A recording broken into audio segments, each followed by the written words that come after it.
Share বাজার ও বিনিয়োগ চ্যানেলে আপনাদের স্বাগত। চলুন 13 তারিখে নিফটি কতদূর যেতে পারে সেটা আমরা দেখে নিই। তার আগে 12 তারিখের যে কথাগুলো বলেছিলাম, দেখুন সেই জায়গাগুলোকে একটু দেখতে হবে। আমরা বলেছিলাম যে 350 ভেঙে যদি নিচের দিকে চলে তাহলে কিন্তু এটা 250 অবধি যেতে পারে। প্রথম ক্যান্ডেলে দেখুন বাজার অনেকটা নিচে চলে আসে উপরের, মানে এই যে 500 যে লেভেলটা বারবার করে বলেছি যে 500 থেকে 530-এর লেভেলটা খুব ভাইটাল। সকালে এখানে খুলে থাকতে পারলো না, বাজার নিচে আসে এবং নিচে এসে পরের লেভেলটায় আসে। হ্যাঁ, আমরা বলেছিলাম 350-এর নিচে যদি যায় তাহলে 250 অবধি যাবে, কিন্তু 350-এর নিচে এখানে গেছিলো এবং অনেকটা সময় এখানে ব্যয় করলো, কিন্তু নিচে গেল না। মানে 330-এর লেভেলটা ভেঙে নিচে গেল না। এখান থেকে একটা সাপোর্ট নিল। আমরা যে সাপোর্ট লেভেলগুলো আঁকি মোটামুটি সেগুলো মেলে, কিন্তু এখানে আজকের নিচের থেকে এখানে কিন্তু মানে যে লেভেল এঁকেছিলাম তার থেকেও নিচে গিয়ে বেশ খানিকটা সময় কাটিয়ে যখন এখানে ব্রেক করলো, মানে 400 ব্রেক করে চললো, তখন কিন্তু এটা আবার 500-র কাছাকাছি চলে গেছে। 494, মানে 500ই বলা যায়। যেটা হলো সেটা হচ্ছে ভি একটা প্যাটার্ন কিন্তু বাজার তৈরি করলো। এটা ভালো, নিচে গিয়ে যে একটা ঘুরে এলো, এটা ভালো। দেখুন বাজারের আমরা যেটা বলেছিলাম, পরপর 3টে গ্রিন ক্যান্ডেল বানানোর পরে বাজার এখানে একটা পজ নিল, এবং যে ব্যাপারটা হলো সেটা হচ্ছে এখানে একটা এনগালফিং প্যাটার্ন করেছিল ডে ক্যান্ডেলে 10 তারিখে, সেটাকে ভেঙে বাজার নিচে গেল, কিন্তু তারপরে আবার উপর দিকে টানলো। দেখুন বাজার যতক্ষণ না এই মুহূর্তে 622-এর উপর চলছে ততক্ষণ একটা আপ মুভ কিন্তু পাবো না। তার কারণ আজকে যে দুটো ক্যান্ডেল দুদিন বানালো সেই দুটো ক্যান্ডেলই কিন্তু বলে দিচ্ছে 622-এর উপরে বাজারকে চলতে হবে। হ্যাঁ, 500 সাপোর্টটাকে নিচ্ছে বা 500-র কাছাকাছি গিয়ে যাচ্ছে, এটা ঠিক আছে। এই লেভেলটা কিন্তু এরপরে ভাইটাল হতে চলেছে, মানে 22,622। এবার আমরা ডে ক্যান্ডেলে দেখি, 15 মিনিটের ক্যান্ডেলে দেখি বাজারে কীরকম মুভমেন্ট হতে পারে।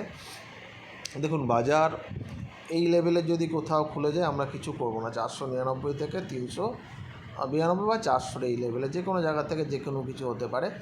ধরুন নিচে খুলে গেল, নিচে খুলে গিয়ে দেখবো এখানে যদি খুলে গেল, ধরুন 410, 420 যেখানে খুলুক, এই লেভেলে এসে যদি সাস্টেন করে যায়, বা আর একটু ভালো করে বলা উচিত যদি এই লেভেলে গিয়েও যদি এইটা না ভাঙে, মানে 336 না ভাঙে, তাহলে কিন্তু আবার বাজার উপরের দিকে একটা যাওয়ার সম্ভাবনা থাকবে। আর যদি 336 ভেঙে যায়, আমরা 350 বলছিলাম, কিন্তু 350 লেভেলটা টেস্টেড হয়ে গেছে।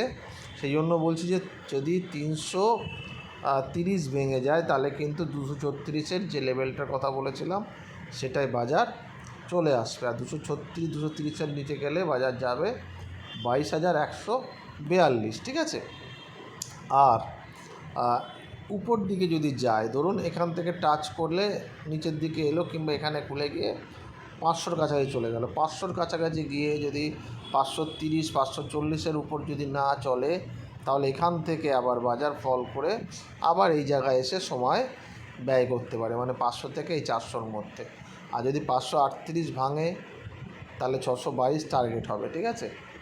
আর 622-এর উপরে যদি চলে তাহলে এটা 700-র কাছাকাছি যাবে, কিন্তু কালকেই যে অনেক বড় বড় মুভ দেবে সেটা নয়।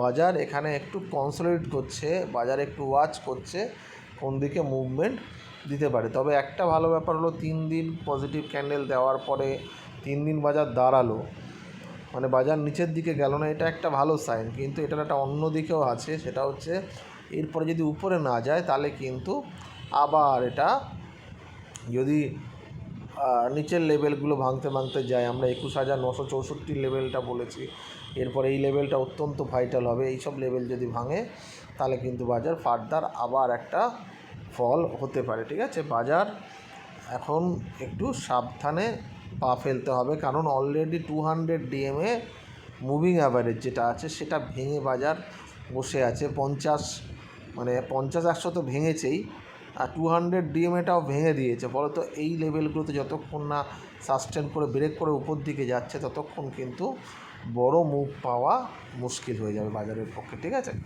দেখা যাক কী হয় কালকে।